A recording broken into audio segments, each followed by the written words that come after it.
से मिली हो मेरे सनम, जिंदगी से दूर हुए है सारे गम।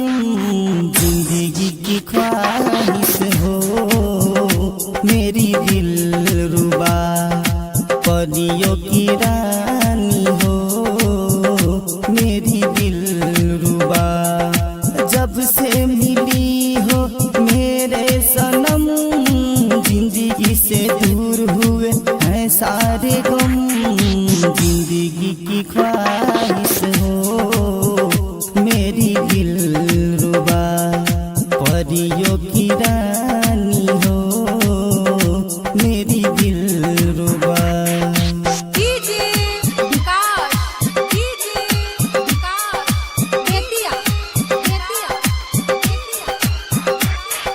चलती हो जब ऐसे, जैसे चलती हो हिरनी ही वन में। जब से तुमको देखा बस गई हो तुम मेरे मन में।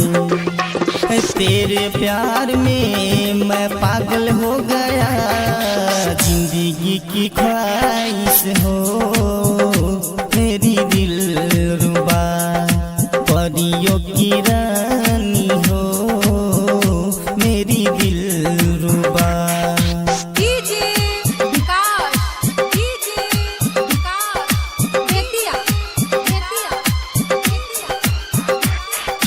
जब तुम मुस्कुराए खिल जाती है कलियां सारे। तुम आई जब जमी पे संग लाई है कितनी बहारी।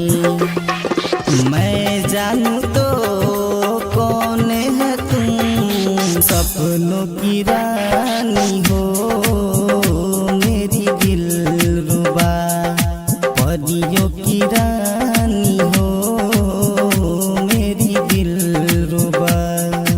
जब से मिली हो मेरे सनम, जिंदगी से दूर हुए हैं सारे गम।